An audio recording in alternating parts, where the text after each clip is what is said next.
Hello everyone, welcome back to my channel S Bala tutorials. मैं हूं श्वेता बाला और स्वागत है आप सभी का मेरे इस चैनल पे। I hope you all are doing well. तो आज का मेरा ये सेशन है जनरल एप्टीट्यूड पे।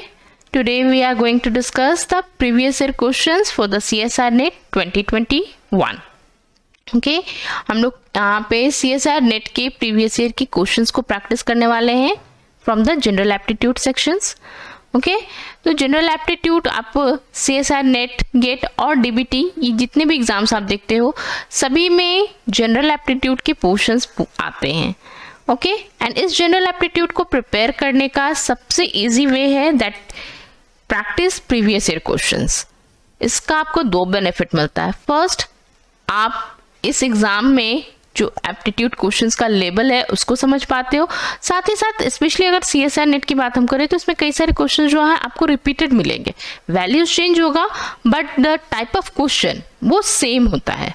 ओके, तो इस तरह से आपको क्या है, बार बार सेम क्वेश्चन की प्रैक्टिस हो जाएगी। तो this will help you in your examination. ये आपको एग्जाम में बहुत हेल्प करेगा। आप इससे इजिली जो है क्वेश्चंस को सॉल्व कर पाएंगे। ओके, सो चलिए let's made easy general aptitude. ठीक है, इसके लिए मैं लेके आई हूँ प्रीवियस ईयर के questions for CSIR net. Okay, तो चलिए शुरू करते हैं हमारा ये session. Before that, I request please like and subscribe my channel and please hit the bell icon to get the latest updates of my upcoming videos. Okay?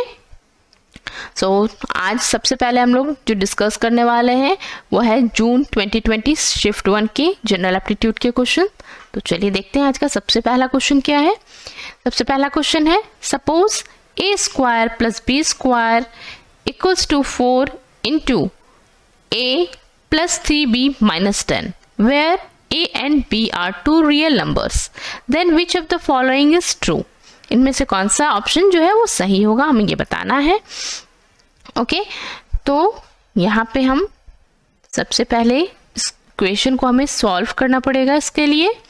Okay, तो देखते हैं a square plus b square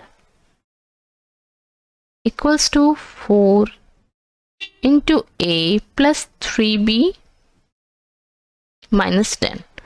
okay, इसको simplify करते हैं तो a square plus b square equal to 4a plus 3b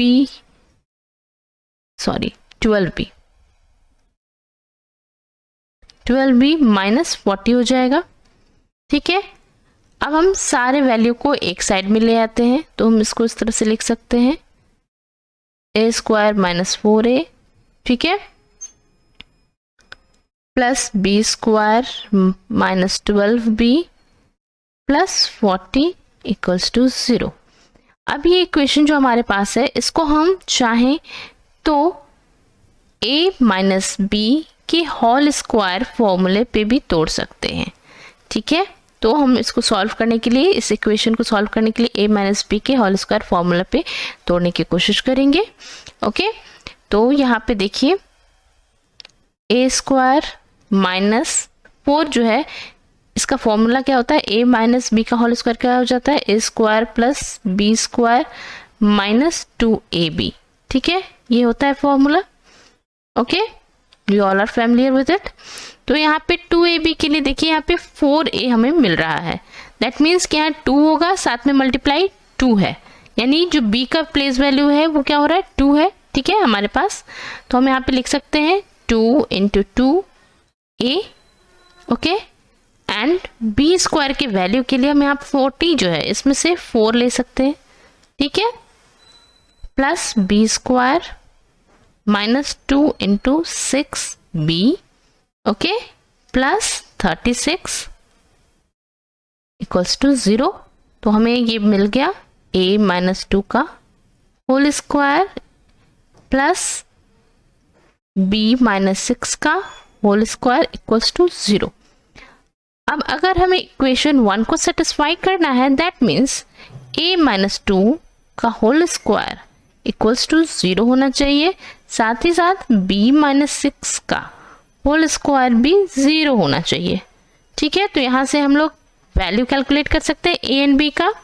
value क्या हो जाएगा, a equals to 2 and b equals to 6. That means a is smaller than the b. हमारा correct answer क्या हो जाएगा, ऑप्शन नंबर 2. ठीक है, दिस इज आवर आंसर.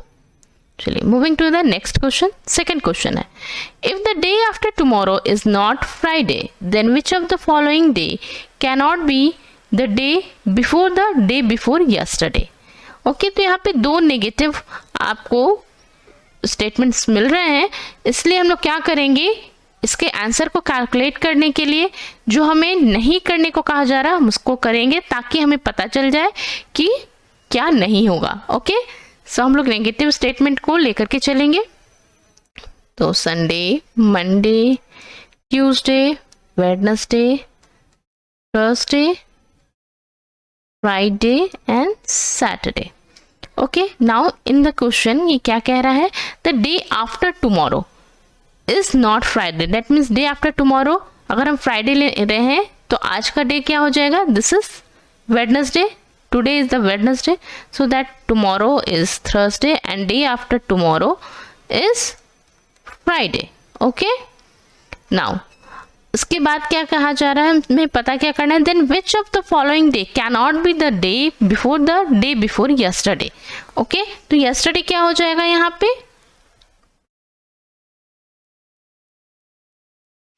पे yesterday हो जाएगा Tuesday. Okay, so today is the yesterday and day before yesterday is Monday. ठीक है, डे बिफोर और उससे भी एक दिन पहले हमें देखना है. हमें यहाँ पूछा जा रहा है the day before yesterday. Day before yesterday से भी पहले का दिन कौन सा नहीं होगा, तो कौन सा दिन आ रहा है, ये डे बिफोर यस्टरडे कौन सा डे आ रहा है, that is Sunday. Okay, so our answer is Sunday, option number 1. Okay, चलिए next question. Which of the following words can be formed using only the letter of the words. यहाँ पे कुछ letters दे दिए गए हैं, इन्हीं लेटर से आपको बताना है कि इनमें से कौन सा वर्ड है जो इन लेटर से मिलके बन रहा है. ठीक है, तो यहाँ पे हमें जो ऑप्शन दिए हैं उनको लेकर के हम चलेंगे. पहला ऑप्शन है फिलीपींस. तो यहाँ पे हमें एक एक वर्ड देखने की ज़रूरत नहीं है, यहाँ पे हम लोग जस्ट देखते हैं यहाँ पे मैक्सिमम रिपीटेशन किस नंबर की हो रही है. तो यहाँ पे पी जो है वो 3 टाइम्स है, हम लोग जस्ट देख लेते हैं यहाँ पे पी हमें 3 टाइम्स मिल रहा है या नहीं. सो यहाँ पे एक चीज़ और कही गई है, when forming a word you can use a letter at most as many time as it appears in the above word.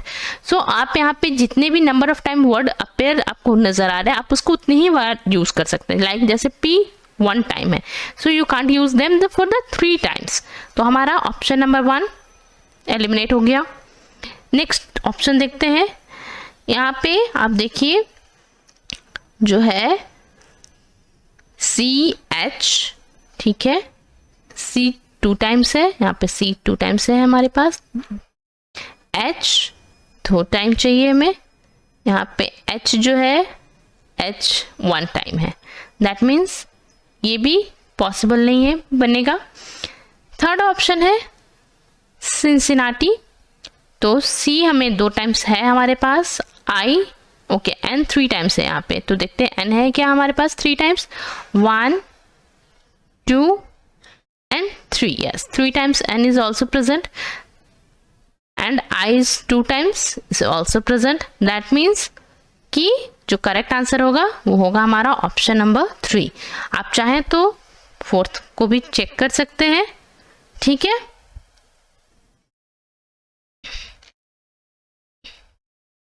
चलिए नेक्स्ट क्वेश्चन देखते हैं.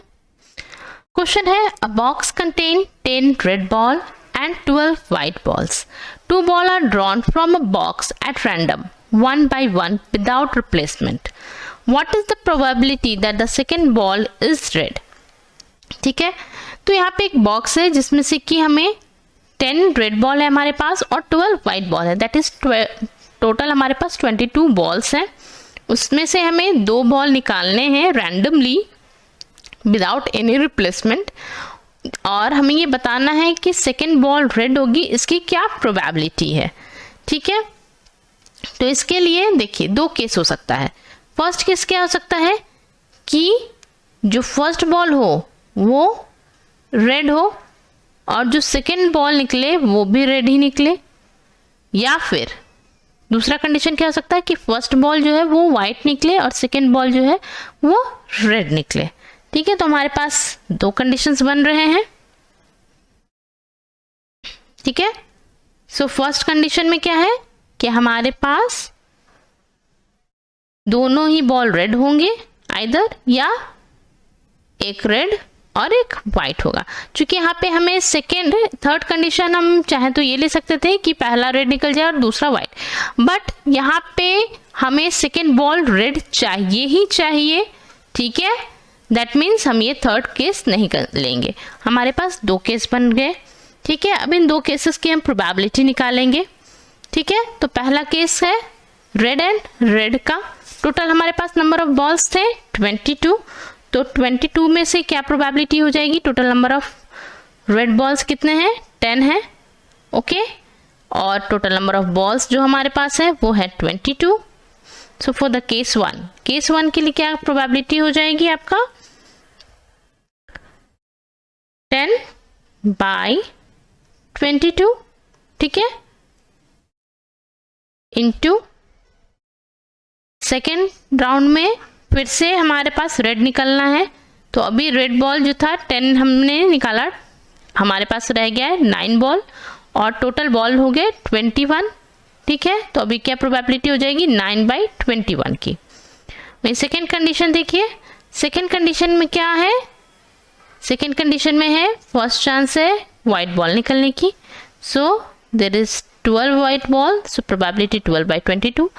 एंड रेड बॉल के लिए कितने रेड बॉल्स हैं 10 रेड बॉल्स हैं एंड नंबर ऑफ बॉल्स रह गए 21। ओके, अब ये दो कंडीशन या तो ये हो सकता है या तो ये, यानी यहाँ पे और का कंडीशन लग रहा है, दैट मीन्स ये प्लस हो जाएगा। ठीक है, तो यहाँ पे जो डिनोमिनेटर्स हैं वो सेम है, तो हम लोग सिंपली इसको प्लस कर देंगे। 10 9 90, okay, and 12 10 120 by 22 into 21। So value क्या हो जाएगा 210 by 22 into 21 इक्वल्स टू आप लिख सकते हैं 10/22। इसको आप कट कीजिएगा, वैल्यू आ जाएगा 5/11। तो करेक्ट आंसर हो गया हमारा ऑप्शन नंबर 2। ठीक है, थर्ड क्वेश्चन देखते हैं। Fifth question. 3 containers, namely cylinder, square prism and triangular prism are given. Which of the following condition will be ensured that they have identical value? Okay, तो यहाँ पे identical volume पता करना है। Volume depends on the किस चीज़ पे, अगर कोई 3D स्ट्रक्चर है तो उसकी वॉल्यूम किस चीज़ पे डिपेंड करेगी, उसके हाइट पे, ठीक है, एंड उसके बेस पे। ओके, तो अगर तीनों का हमें जो है वॉल्यूम सेम चाहिए, दैट मीन्स तीनों के हाइट एंड बेस जो है वो सेम होने चाहिए, बेस एरिया एंड हाइट। अगर तीनों के सेम होंगे तो क्या होगा, तीनों का ही वॉल्यूम जो होगा वो आइडेंटिकल होगा। तो करेक्ट आंसर हो जाएगा हमारा option number 1, the base areas and heights are identical. Okay, very easy, देखिए यहाँ पे मैंने बताया है। ओके, चलिए नेक्स्ट क्वेश्चन देखते हैं। An apple is fully cut vertically through its centre 4 times such that successive cuts are spaced at 45 degree in clockwise direction. How many pieces are made? कितने पीसेस बनेंगे? देखिए, तो ये हमारा एप्पल है, ठीक है, इसको हमें क्या करना है, वर्टिकली काटना है at 45 degree angle in clockwise direction. Okay, तो चलिए इसको कट करते हैं।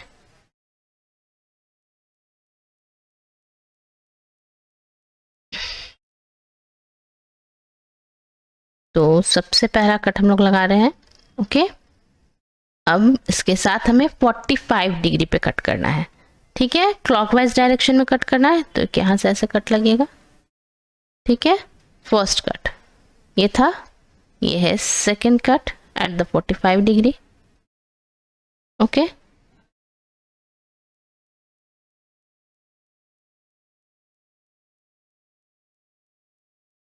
इस तरह से हम लोग इसको कट लगा लेंगे, ये है थर्ड कट हमारा, this is the fourth one, okay. तो हमारे पास 4 कट लग गया है एट द 45 डिग्री। कितने हमारे पीसेस बन रहे हैं? 1 2 3 4 5 6 7 एंड 8, ठीक है, 8 पीसेस बन गए, 1 to 8। तो करेक्ट आंसर क्या था हमारा? ऑप्शन नंबर, देखिए option number third, that is 8, okay, correct answer हो जाएगा हमारा। चलिए question number 7, bottles are to be packed in boxes. If 4 bottles are packed in a box, then 3 boxes are left unused. But if 3 bottles are packed in a box, then 3 bottles are left unpacked. The total number of bottles. तो हमें यहाँ पे total number of bottles बताने हैं। तो यहाँ पे क्या कंडीशन दिया जा रहा है? अगर हम 4 बॉटल्स को एक बॉक्स में डालते हैं, ठीक है, 4 बॉटल्स अगर हम डाल रहे हैं, 1 2 3 एंड 4 बॉटल्स हम बॉक्स में डाल रहे हैं, then we have left 3 boxes, okay. अगर इनमें से हम एक बॉटल निकाल लेते हैं, ठीक है, 3 बॉटल्स रखते हैं हर एक बॉक्स में, तो हमारे पास जितने भी बॉक्स हमने 4 बॉटल के साथ फिल किए थे, उसके अलावा 3 जो लेफ्ट अनयूज्ड बॉक्सेस थे वो भी फिल हो जाएंगे। तो 3 बॉक्सेस को फिल करने के लिए हमारे पास कितने बॉटल्स चाहिए होंगे? यहाँ पे 4 बॉटल थे, ठीक है, यहाँ पे हमें 3 बॉक्सेस फिल करने हैं, हर एक में से हम निकाल रहे हैं 1 दैट मीन्स कि हमने 9 बॉटल्स निकाले अगर, तो ये 3 बॉक्सेस जो है ये फिल हो जाएंगे और 3 लेफ्ट रह गए हैं, यानी 9 चाहिए हमारे बॉक्स को फिल करने के लिए, प्लस 3 जो है वो लेफ्ट रह गए unused, okay. Initially we fill the 4 bottle in each packet, और जब हम एक एक निकाल रहे हैं, टोटल हमने कितना बॉक्स निकाल लिया है, कितना बॉटल्स निकाल लिए हम लोगों ने? टोटल हम लोगों ने 12 बॉटल्स निकाले, 9 बॉक्स में फिल किया और 3 लेफ्ट रह गए अनयूज्ड, यानी इनिशियली जो हमने बॉटल्स भरे थे, कितने बॉटल्स भरे थे टोटल, कितने पैकेट्स में भरे थे बॉटल्स? 12 पैकेट्स में हमने, ठीक है, 12 पैकेट्स में हमने बॉटल को फिल किया था, 4 बॉटल्स, दैट मीन्स 12 into 4 कर दीजिए, 12 into 4 इक्वल टू 48, ठीक है, ये हमारा आंसर होगा। I hope clear to everyone, सबको को क्लियर हो गया होगा। यहाँ पे हमने क्या किया है, एक बार मैं फिर से रिपीट कर देती हूँ। तो देखिए यहाँ पे हमने इनिशियली क्या किया था, 4 बॉटल से पैकेट्स को फिल करा था, ठीक है, we don't know how many packets we filled, ठीक है।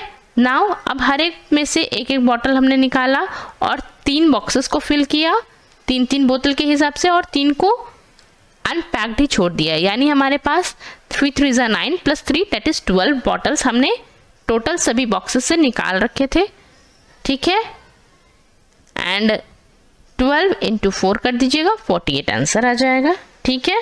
So correct answer is option number 4। चलिए moving to the next question, question number 8, a tower is 50 metre high, there is a tower which is 50 metre high, okay, ये कोई tower है जो कि 50 metre high है।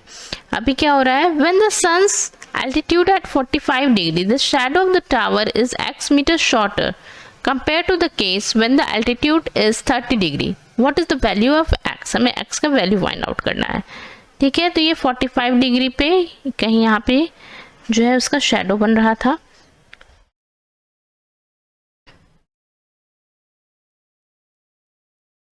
And जब ये देखिए ये जो है 45 डिग्री एल्टीट्यूड पे जब बन रहा है, तो ये कहीं इस जगह पे बन रहा होगा, और ये जो है 30 डिग्री पे बन रहा है, ठीक है। तो डिस्टेंस जो है ये, इस डिस्टेंस का वैल्यू है x, okay. Now A B C and D. अभी हमें x का वैल्यू फाइंड आउट करना है, ठीक है। यहाँ पे हम लोग जो है फॉर्मूला यूज कर लेंगे tan का, ठीक है, by using the value of tan 30। पहले हम लोग पूरा b से d का वैल्यू निकाल लेते हैं।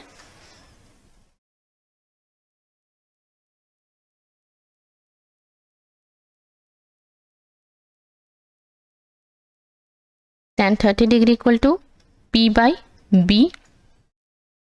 p का वैल्यू है 50 metre, okay, this is 50 metre. And b का वैल्यू अभी हमारे पास पता नहीं है, तो हम लोग bd लिख लेते हैं। एंड tan 30 इज 1/√3, ठीक है। इसको हम लोग चाहें तो लिख सकते हैं 1/√3 equal to 50/BC plus x, okay, क्योंकि हमें x का वैल्यू कैलकुलेट करना है यहाँ पे, ओके। ये हमारा फर्स्ट इक्वेशन हो गया। नाउ tan 45 के हिसाब से देखते हैं BC का वैल्यू क्या होगा। tan 45 degree equals to 50/BC, ठीक है। tan 45 वैल्यू 1 होता है, 1 equal to 50/BC, that is BC का वैल्यू क्या हो जाएगा 50, ठीक है। हमने यहाँ पे BC का वैल्यू कैलकुलेट कर लिया। अब हम ये जो वैल्यू है इक्वेशन 1 में पुट करते हैं।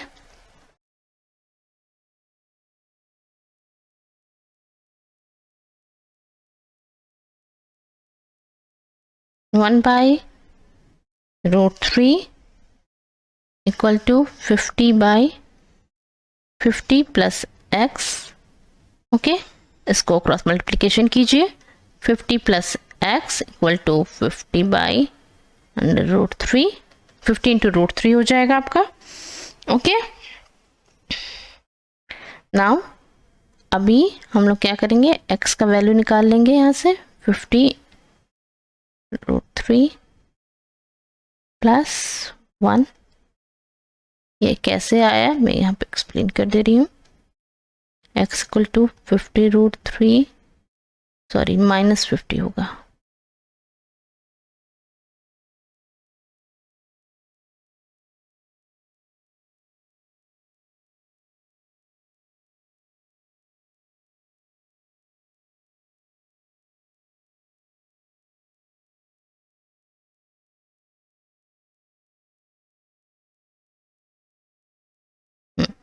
ये -1 हो गया, ठीक है। So the value of x is x equal to क्या हो गया 50 इंटू √3 -1, ओके। तो करेक्ट आंसर था हमारा option number 1, okay. If you have any doubt, you can ask me on my Telegram channel, that is Life Science Tutorials, okay। चलिए next question देखते हैं। Next question में क्या पूछा जा रहा है, the year BP in the context of radiocarbon dating is defined as year BP equal to 1950 minus year in AD. An object from Harappan site was dated to be 350 BC. Its age in BP. तो हमें BP में इसका age calculate करना है। तो AD जो था उसके पहले ये एक रेफरेंस पॉइंट माना गया था, जहाँ से कि 0 के बाद जो है, ठीक है, after the birth of Christ जो है, बिफोर क्राइस्ट के जितने भी थे वो हम लोग BC में काउंट करते हैं। And after the birth of Christ क्या हो गया, जितने भी गए वैल्यू वो है AD में कहलाते हैं, ठीक है। तो अगर आप इसको नंबर लाइन पे रिप्रेजेंट करते हो इन अ फॉर्म ऑफ AD, तो BC क्या होंगे -1 -2 -3 की तरह आप रिप्रेजेंट कर सकते हो, ओके। सिमिलरली AD क्या हो जाएगा +1, first AD, second AD, third, ठीक है, फोर्थ, ओके। तो इस तरह से चलेगा। तो यहाँ पे क्या दे रखा है, यहाँ पे फॉर्मूला आपको दे रखा है, बस क्या बताना है 350 BC। 350 BC को अगर आप AD की लाइन पे दिखाओगे तो इसको AD के फॉर्म में क्या कहोगे -3050, ठीक है, -3050 AD कह सकते हैं आप, ओके। तो यहाँ पे हमें बस वैल्यू डाल देना है और बहुत ही सिंपल सा क्वेश्चन था ये, माइनस इंटू माइनस 3050, वैल्यू आ जाएगा 5000। ओके, तो करेक्ट आंसर हो जाएगा ऑप्शन नंबर 4। चलिए नेक्स्ट क्वेश्चन देखते हैं। विच of the following months in 2021 will have the same calendar with the same day and the date that has the September 2020। ठीक है, यहाँ पे सितंबर 2020 का जो कैलेंडर है सेम उसका ही कैलेंडर 2021 में कब रिपीट होगा, किस मंथ में रिपीट होगा, same day and same date के साथ, ये हमें बताना है। ठीक है, तो कैलेंडर प्रॉब्लम में कुछ रूल्स होते हैं। इस तरह के क्वेश्चंस को सॉल्व करने का रूल होता है कि जब ऑड नंबर जो है ना, ऑड डेज का जो काउंट होता है, जब वो इक्वल टू 0 हो जाता है तो नेक्स्ट मंथ जो होता है वो हमारा रिक्वायर्ड मंथ होता है, जो हमें चाहिए होता है। या डेज के केस में भी अगर जो ऑड काउंट होता है अगर वो 0 है तो जो नेक्स्ट कमिंग डे होगा वो हमारा रिक्वायर्ड डे होता है। ठीक है, तो यहाँ पे हम लोग सितंबर के साथ कैलकुलेट करते हैं। ओके, ऑड डे कैलकुलेट करते हैं कैसे? ऑड डे कैलकुलेट करने के लिए हम लोग क्या करेंगे, number of days in a month को हम लोग 7 से डिवाइड कर देते हैं। 7 से डिवाइड करने के बाद जो हमारा रिमेनिंग बच जाता है वो हमारा नंबर ऑफ ऑड डेज हो जाता है। तो सितंबर 30 डेज का होता है। ठीक है, सितंबर के लिए नंबर ऑफ ऑड डेज हो जाएंगे 2। ठीक है, देन अक्टूबर, नवंबर, दिसंबर, जनवरी, फरवरी। तो देखते हैं पहले इतने के लिए कि हमारा ऑड डे 0 आ रहा है या नहीं। 2, अक्टूबर के लिए 3 हो जाएगा, नवंबर के लिए odd number of odd days 2 होंगे, दिसंबर के लिए नंबर ऑफ ऑड डेज 3 होंगे, जनवरी के लिए 3 एंड फेब, चूंकि ये 2021 का है तो यहाँ पे फेब जो है वो 28 डेज का है, तो ऑड डे जो है वो 0 हो जाएगा। तो इसको देख लेते हैं अभी कितना हुआ है ऑड डेज। 3 + 2 कर दीजिए, इसको ऐड हम लोग करते जाएंगे साथ में। ठीक है, 3, 3, 6, 3, 9, 9 to 11, 11 + 2 13। ठीक है, अभी हमें कुछ और महीने चाहिए होंगे। फेब के बाद मार्च, मार्च अगेन 3 और डेज हो गया, April, number of odd days is 2 and May, number of odd days is 3। तो यहाँ पे हमारा हो गया था 13। ठीक है, 13, 14, 15, 16, 17, 18, 19, 20, 21। तो हमारा यहाँ पे सम आ रहा है 21, और ये 21 जो है इट इज डिविजिबल विथ 21 जो है ये किससे डिविजिबल है, 7 से डिविजिबल है, एंड हमारा जो रिमेनिंग बचेगा वो आएगा 0। So number of odd days यहाँ पे क्या है, 0 हो जा रहे हैं। That means the next month after the may, that is जून। ठीक है, ये जून क्या होगा, हमारा रिक्वायर्ड मंथ होगा, जिसमें कि डेट एंड डेज जो है वो सितंबर 2020 की तरह होंगे। सही जवाब है हमारा option number. Okay, moving to the next question. Find the value of x at which the given straight line crosses the x। यहाँ पे हमें क्या करना है, यहाँ पे x एक्सिस पे इस पॉइंट के बारे में वैल्यू कैलकुलेट करना है। ओके, देखते हैं कैसे इसको सॉल्व किया जाएगा। यहाँ पे देखिए, यहाँ पे y एक्सिस का वैल्यू क्या है, इस -2, यानी ये जो एरिया हो गया वो -2 हो गया, ये लेंथ, एंड यहाँ पे y एक्सिस का वैल्यू हो गया 6। ठीक है, यहाँ पे डायग्राम अभी दोनों ही लाइन को डालने के बाद आप देख रहे हो कि एक सिमिलर ट्रायंगल फॉर्म हो रहा है, एंड सिमिलर ट्रायंगल की प्रॉपर्टी होती है कि जो साइड्स होते हैं वो इक्वल प्रोपोर्शन में होता है। दैट मीन्स कि हाइट, दोनों ही ट्रायंगल्स की हाइट का जो रेशियो होगा ठीक वही रेशियो हमें उनके बेस में भी मिलेगा। ठीक है, तो यहाँ पे हाइट का रेशियो क्या हो जाएगा, स्मॉलर ट्रायंगल का और ये बिगर वन का, तो 1/3 के रेशियो में है। ठीक है, दैट मीन्स जो हमारा ये बेस का रेशियो होगा ये उसी में होगा, 1/3 के रेशियो में हो जाएगा। तो यहाँ पे देखिए, यहाँ से इतना जो डिस्टेंस हुआ ये 1 है। ठीक है, and complete from here to this point क्या हो गया, ये 3 है। ओके, एंड ये डिस्टेंस जो आप देख रहे हैं ये हो जाएगा कितना, 3 - 1, दैट इज ये डिस्टेंस हो जाएगा। दोनों ही ट्रायंगल्स का बेस को अगर आप जोड़ रहे हैं तो ये हो जाएगा 2 के बराबर। ओके, नाउ अब हमें क्या करना है, 2 को इस तरह से बाइफरकेट करना है दो भाग में कि रेशियो जो आए वो 1:3 का हो। उसके लिए हम लोग क्या करेंगे, इसको हम लोग इस तरह से बाइफरकेट कर सकते हैं, 0.5 प्लस 1.5 का। तो स्मॉलर वन जो हो जाएगा ये 0.5 हो जाएगा, एंड बिगर वन के लिए जो वैल्यू आ जाएगा ये 1.5 का आ जाएगा। ये रेशियो 1/3 के बराबर हो जाएगा। ठीक है, नाउ वी गेट द, अब यहाँ से 0 से लेकर के इस पॉइंट तक, पॉइंट एक्स कह लीजिए इसको, इस पॉइंट तक का वैल्यू हम लिखेंगे तो क्या हो जाएगा, 1 प्लस 0.5 दैट इज 1.5। हमारा करेक्ट आंसर हो जाएगा option number 2 that is 1.5। I hope clear to everyone.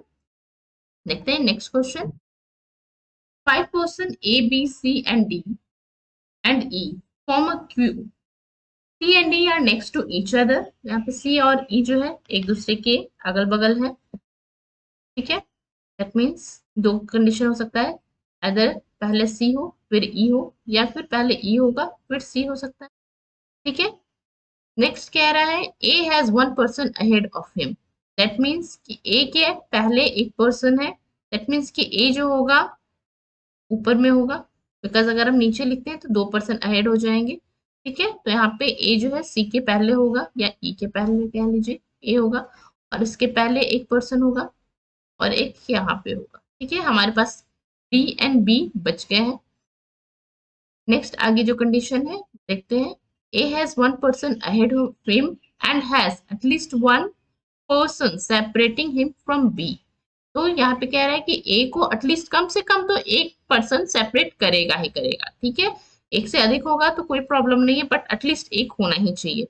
अगर हम बी को यहाँ पे रखते हैं तो क्या होगा, ए एंड बी के बीच में कोई सेपरेशन नहीं होगा, इसलिए हम बी को कहाँ रखेंगे, सबसे एंड में। ठीक है, तो लास्ट हमारा जो रह गया इस पोजीशन पे हो जाएगा डी। अब इस हिसाब से आप सारे ऑप्शंस को देख लीजिए, तो जो मोस्ट अप्रोप्रिएट ऑप्शन होगा वो हो जाएगा option number 1, that is A and D are next to each other, क्योंकि दोनों ही कंडीशन में सेटिस्फाई कर रहा है। अगर ए एंड ई की बात कीजिएगा तो only satisfied in the condition 2 not in 1। तो in each and every case जो कंडीशन सेटिस्फाई करेगा वो मोर अप्रोप्रिएट आंसर होगा, और ये है option number 1। Next question number 14। 4 babies born in month of April 2019 are randomly selected. Okay, the probability that at least one of them will have the same date of birth is. तो यहाँ पे हमें पूछा जा रहा है कि 4 babies को हमने रैंडमली सिलेक्ट किया है जिनका जन्म अप्रैल 2019 में हुआ है। अब हमें ये बताना है कि एटलीस्ट 2 बेबीज सेम डेट पे बर्थ या बॉर्न किए हैं, इसकी क्या प्रोबेबिलिटी हो सकती है। तो सबसे पहले हम प्रोबेबिलिटी निकालेंगे कि अप्रैल मंथ में अलग अलग डेट्स पे बर्थ लेने की क्या प्रोबेबिलिटी है इन चारों बेबीज। ठीक है, जैसे हमें कुछ मालूम करना होता है तो हम लोग क्या कहते हैं, ये अगर नहीं होगा तो ये प्रोबेबिलिटी होगी। जैसे हम लोग अगर यहाँ पे पता कर लें कि चारों बेबीज की अलग अलग डेट पे बर्थ की प्रोबेबिलिटी क्या होगी, अगर हमें ये पता हो जाता है तो हम लोग क्या करेंगे, उसको 100% प्रोबेबिलिटी में से माइनस करेंगे, देन हम इजिली पा सकते हैं कि जो है 2 बेबीज की सेम डेट पे बर्थ की क्या प्रोबेबिलिटी होगी। इसी पे हम लोग पहले निकालते हैं क्या, कि सेम चारों बेबीज के अलग अलग डेट पे बर्थ की क्या प्रोबेबिलिटी है। तो फर्स्ट बेबी के लिए हो जाएगा, बिकॉज अप्रैल 30 डेज का है, 30/30 हो जाएगा। सेकेंड बेबी के लिए 29/30, थर्ड के लिए 28/30 एंड फोर्थ के लिए 27/30। ठीक है, कैंसिल कर दीजिए।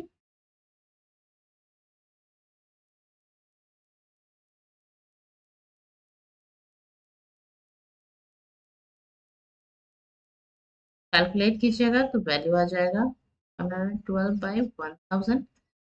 चीज़ यहाँ देखिए, यहाँ पे परसेंटेज में प्रोबेबिलिटी पूछी जा रही है। ठीक है,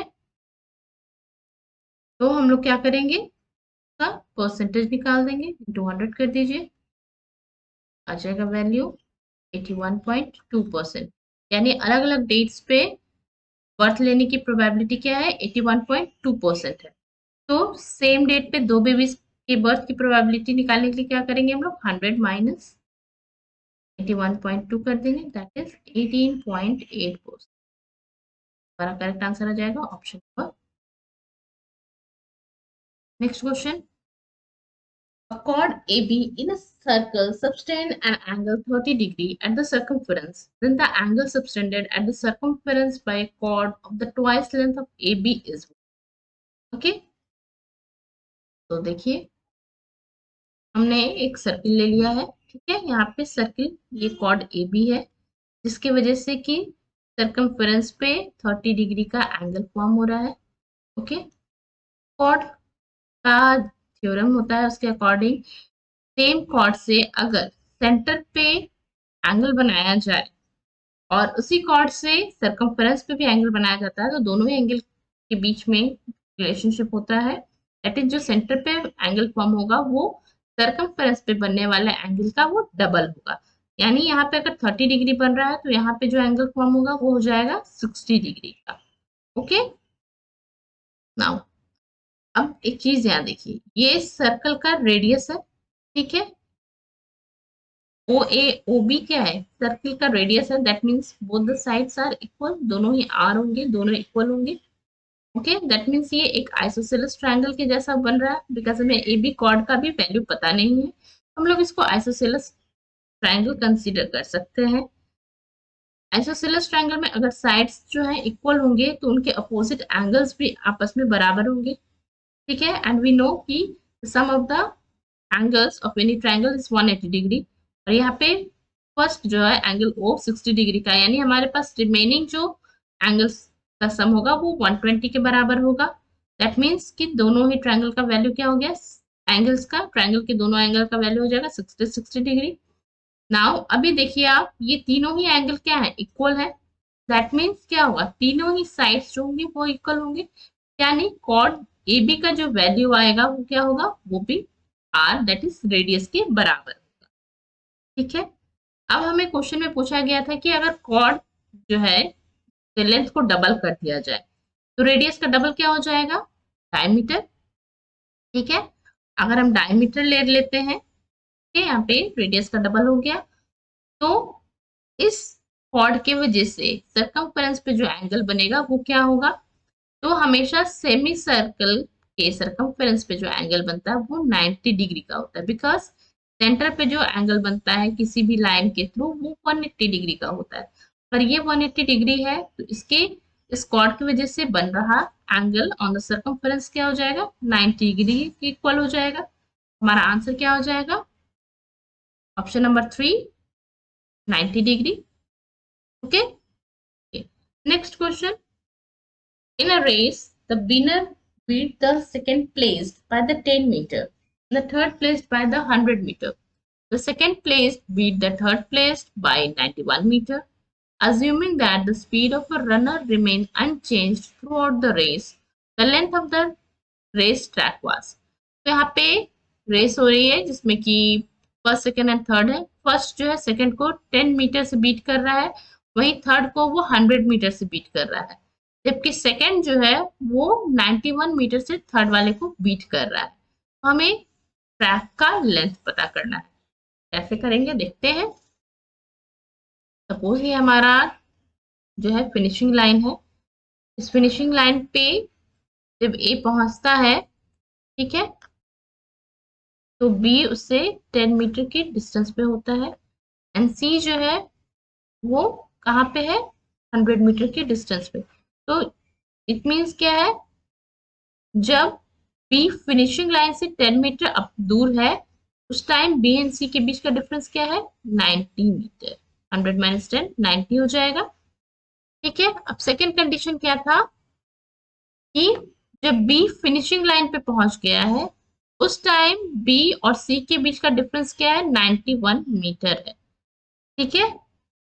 तो यहाँ एक चीज देखिए, जब बी डिस्टेंस तय कर रहा है 10 मीटर का, तो 10 मीटर का डिस्टेंस जब वो तय करता है तो बी एंड सी के बीच का जो डिफरेंस हो रहा है वो 1 मीटर कहा जा रहा है।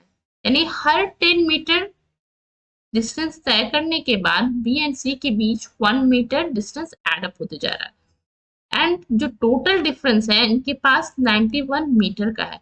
दैट मीन्स कि जो बी होगा उसने कितनी दूरी तय की होगी 91 मीटर का डिफरेंस को लाने के लिए। दैट इज 91 इंटू 10 यानी 910 मीटर्स। तो टोटल ट्रैक का जो लेंथ है वो क्या होगा 910 meter. Okay, so correct answer है number 3। Next question, a square of side 2 unit contain 2 half circle as shown in the figure. The area of the unshaded region inside square is. Square के अंदर जो unshaded region है उसका area हमें find out करना है। ठीक है, तो देखते हैं कैसे इसको बनाएंगे। तो यहाँ सबसे पहले मैंने एक डायगोनल यहाँ पे डाल दिया है। अभी देखिए अनशेडेड रीजन में एक हाफ जो है हमारे स्क्वायर का वो तो कंप्लीटली शेडेड है। सेकेंड हाफ में ये सेगमेंट्स जो हैं ये बन रहे हैं, आर्क सेगमेंट बन रहे हैं। ठीक है, तो हम स्क्वायर में से इस अनशेडेड रीजन का एरिया अगर निकालना चाहेंगे तो हम क्या करेंगे, एरिया ऑफ स्क्वायर का हाफ ले लेंगे और माइनस क्या कर देंगे इसमें,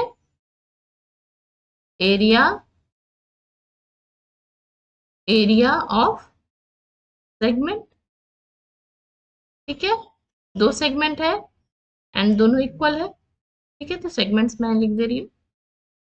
ओके, अब इसको कैसे निकालते हैं ये देख लेते हैं। तो यहाँ पे ये सेमी सर्कल फॉर्म हो रहा है। यहाँ पे देखिए A B C and D. यहाँ ये ए बी जो है एक सेमी सर्कल का डायमीटर बन रहा है। तो यहाँ पे इसका मिड पॉइंट हम लोग मान लेते हैं कि सेंटर होगा सर्कल का, दैट इज ओ। ठीक है, यहाँ से मिडिल से हमने लाइन ज्वाइनिंग की और एक सेक्टर का फॉर्मेशन कर दिया, ए ओ एक्स सेक्टर है। ओके, अब इस ए ओ एक्स सेक्टर में हमें अगर सेगमेंट का एरिया ऑफ सेगमेंट निकालने का फॉर्मूला होता है, देखिए area of segment equal to area of sector minus area of triangle in it. ठीक है, तो इसमें जो ट्राइंगल बन रहा है इसके एरिया को हम इस कंप्लीट में से माइनस कर देंगे तो हमें ये सेगमेंट का एरिया मिल जाएगा। ठीक है, तो एरिया ऑफ सेक्टर निकालने के लिए हम लोग क्या करेंगे, यहाँ पे एक चीज आप मार्क कीजिएगा कि ये जो सेक्टर है वो क्वार्टर 1 क्वार्टर फॉर्म कर रहा है सर्कल का। तो हम लोग इसका एरिया सिंपली निकाल लेते हैं, area of circle that is pi R square by 4। ठीक है, ये हमारा एरिया निकल जाएगा सेक्टर का और माइनस कर देते हैं हम इसमें ट्राइंगल का एरिया। तो यहाँ पे ये 90 डिग्री फॉर्म हो रहा है, यानी ये एक राइट एंगल ट्राइंगल है। राइट एंगल ट्राइंगल का एरिया निकालने के लिए होता है half into base into height. ठीक है, तो बेस इसका क्या है, ये 2 यूनिट्स था। ये कंप्लीट जो था ये 2 यूनिट का था स्क्वायर का, हाफ हम ले रहे हैं दैट इज 1 और ये इधर भी हाफ लिया है हमने तो ये भी 1 हो जाएगा। तो क्या हो गया वैल्यू, आर का वैल्यू 1 था। ठीक है, ये आर है, ए ओ इज द आर, तो वो वैल्यू 1 है। तो पाई बाई 4 माइनस 1/2 हो जाएगा। इक्वल टू आप लिख सकते हो पाई बाई 4 माइनस।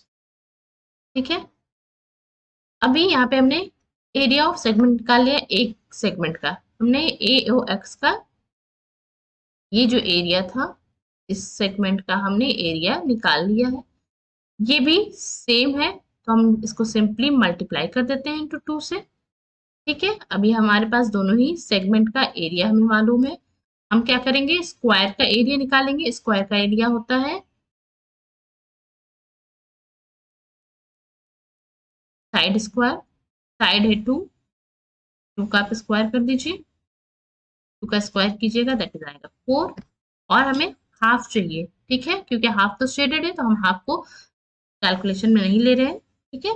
तो हम केवल हाफ को लेते हैं, दैट इज 4/2, यानी वैल्यू आ गया 2। क्या करेंगे हम, area of square 2, half area of square, half square का एरिया क्या हो जाएगा 2, माइनस क्या कर देंगे हम 2 इंटू 5/4 माइनस 2।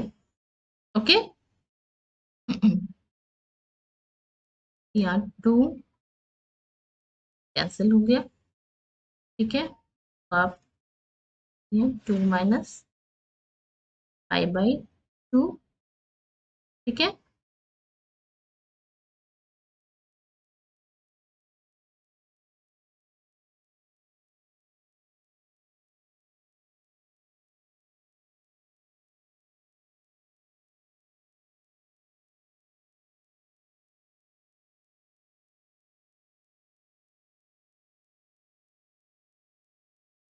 ठीक है, तो कैंसिल हो जाएगा, ये रह गया 1।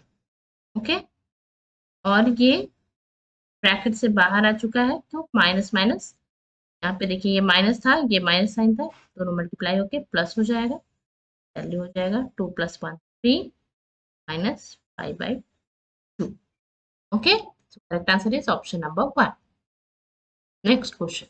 The paired bar chart gives the per capita GDP and population of a country from year 2000 to 2008. Given that per capita GDP equal to total GDP divided by population. So what we have to found? The highest percentage decrease in the total GDP of the country over the previous year was in the year.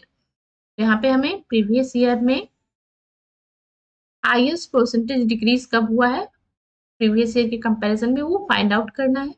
सबसे पहले हम लोग देखते हैं यहाँ पे decrease कब कब हो रहा है। सबसे पहला डिक्रीज देखिएगा आप, यहाँ पे हो रहा है 2002 में, 2000 में 4 था, 1 में 6 हुआ, फिर 2 में ये 4 आ गया। यहाँ पे पॉपुलेशन जो है वो यूनिफॉर्म जा रहा है, इसलिए हम लोग केवल जीडीपी पर कैपिटा देखते हैं, ठीक है। अगेन इंक्रीज हो रहा है, इंक्रीज हुआ है, इंक्रीज हुआ है, डिक्रीज हो रहा है 2006 में, ठीक है। यहाँ पे से देखिए इनका भी फिर यूनिफॉर्म जा रहा है, तो यहाँ पे एक डिक्रीज हो गया, हम लोग यहाँ ले लेते हैं। देन 2007 में इंक्रीज हुआ, 2008 में फिर से डिक्रीज हो गया। ओके, नाउ अब हम लोग देखते हैं कि किस साल सबसे अधिक डिक्रीज हुआ। ओके, इसको कैलकुलेट करने के लिए हम लोग क्या करेंगे, जो प्रीवियस ईयर का है उससे अभी करंट ईयर का माइनस कर लेंगे। ओके,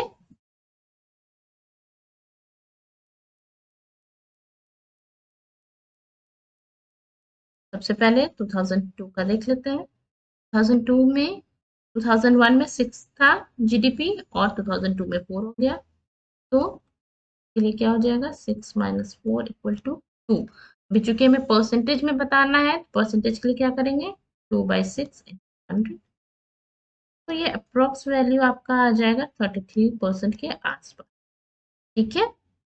सिमिलरली 2006 का निकाल लेते हैं। 2006 में कितना है 9 - 7, again difference is 2 divided by 9 × 100 आप कर लो, ये आ जाएगा जो वैल्यू है, मैंने इसको कंप्लीट कैलकुलेट नहीं कर रही हूँ, बट ये लेस देन 25%, ठीक है।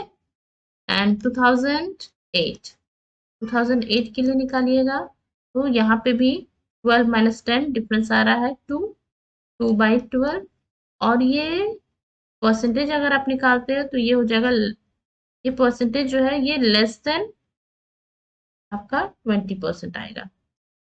तो हाईएस्ट परसेंटेज डिक्रीज कब मिल रहा है हमें, ईयर 2002 में, ठीक है, 33% के आसपास।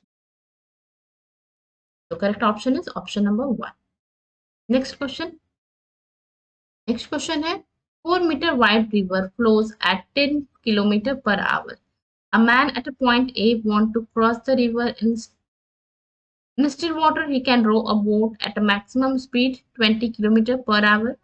Point B is exactly opposite A on the other bank. If he want to cross the river in the least possible time, then how far from B will he landed on the other bank. ठीक है, तो सबसे पहले हम लोग जानेंगे कि ए से बी तक पहुंचने के लिए जो लीस्ट डिस्टेंस है वो कौन सा होगा। वो स्ट्रेट लाइन में ये डिस्टेंस होगा, ये डिस्टेंस जो है वो लीस्ट डिस्टेंस होगा।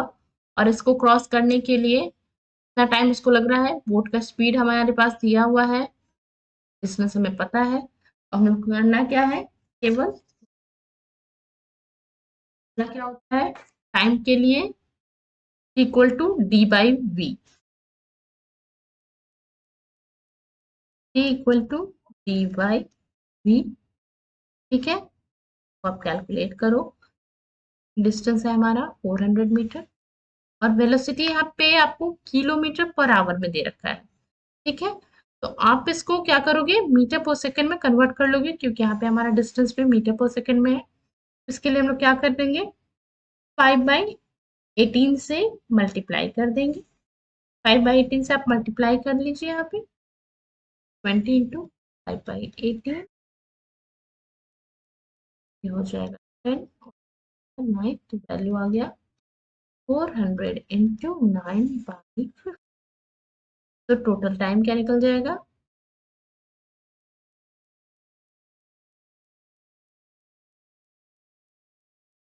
72 सेकेंड्स।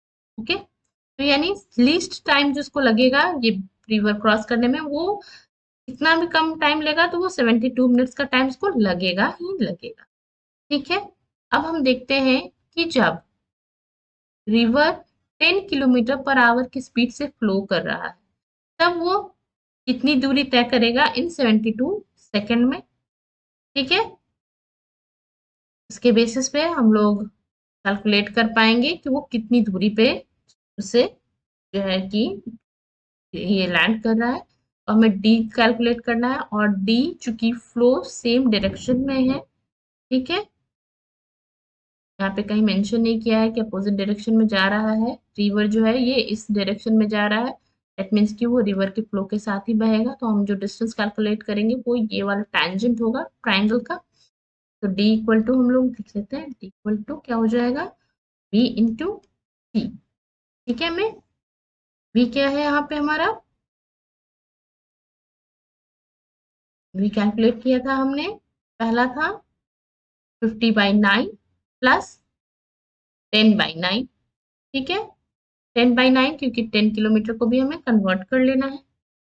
ओके, आप इसको कैलकुलेट कर लीजिए, कन्वर्ट कर लेते हैं।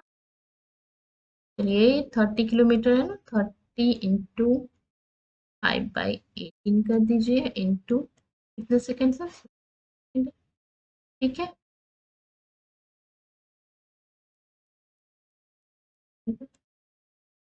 हाँ, तो ये 600 मीटर हो गया। हमें टैंजेंट देखिए, अब यहाँ पे राइट एंगल ट्रायंगल फॉर्म हो रहा है, यहाँ पे हमें हाइट पता है, टैंजेंट पता है, बेस हम कैलकुलेट कर लेंगे पाइथागोरस थ्योरम के थ्रू। ठीक है, डी हमने निकाल लिया कि वो कितने दूरी तय करके यहाँ पे पहुंचे। ठीक है, अब यहाँ से यहाँ की डिस्टेंस को निकालना है, तो हम क्या कर लेंगे, 600 स्क्वायर माइनस 100 स्क्वायर का रूट कर दिए, क्या हो जाएगा,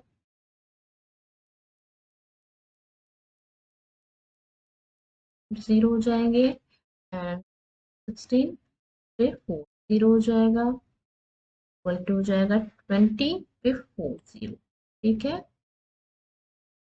अंडर रूट ही सारी चीजें जा रही हैं,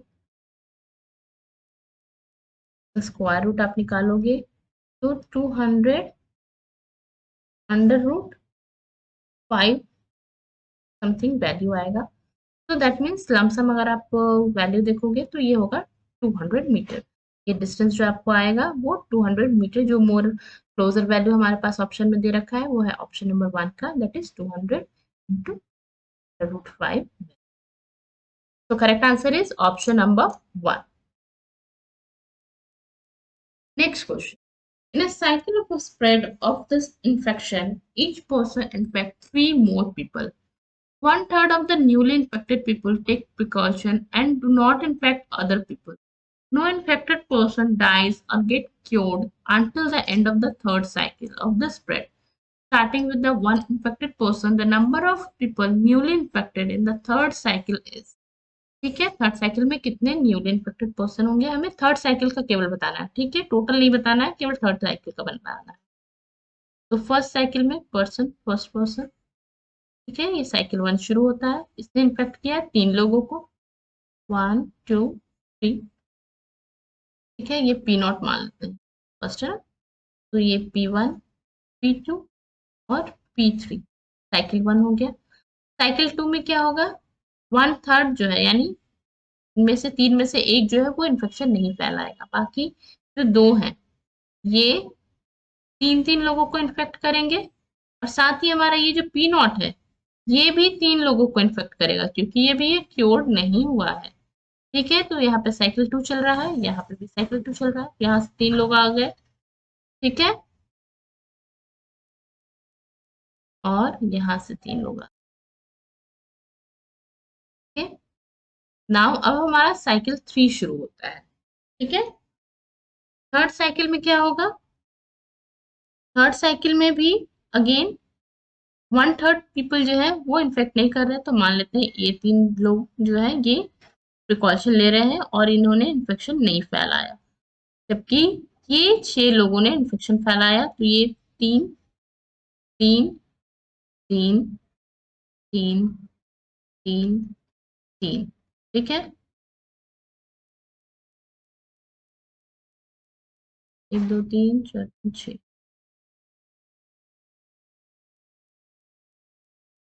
ओके। नाउ ये 3 लोगों ने फैलाया इन्फेक्शन, प्लस ये दोनों जो है P1 and P2 they are not get cured, ठीक है। ये C3 साइकिल में इन लोगों ने, थर्ड साइकिल में इन लोगों ने इन्फेक्शन तो फैला दिया, अभी ये जो P1 एंड P2 है ये भी अभी क्योर नहीं हुआ और ये स्टिल अभी स्प्रेड करता रहेगा, तो ये फिर थर्ड साइकिल में भी स्प्रेड करेगा, P1 भी स्प्रेड करेगा और P2 भी थर्ड साइकिल में स्प्रेड करेगा, ये भी 3 लोगों को इन्फेक्ट करेगा, ये भी 3 लोगों को इन्फेक्ट करेगा, और जो P0 था हमारा ये थर्ड साइकिल में भी इन्फेक्शन फैला रहा है और ये फिर से 3 लोगों को इन्फेक्ट करेगा। तो अब थर्ड साइकिल में टोटल इन्फेक्टेड पीपल देखते हैं, 1 2 3 4 5 6 7 8 9, 9 इंटू 3 यानी 27 हो गया, करेक्ट आंसर हो जाएगा ऑप्शन नंबर 3, ओके। तो that's all for today session, thanks for watching my video. I hope आप लोगों को क्वेश्चन समझ में आए होंगे, अगर कहीं पे भी कोई डाउट रह जाता है या किसी तरह की क्वेरी है तो आप मुझे टेलीग्राम पे ज्वाइन कर सकते हैं, मेरे चैनल का नाम है life science tutorials. I try my best to solve your queries. Okay. And once again, I request please subscribe my channel as Bala Tutorials. Thank you. Bye bye. Have a nice day.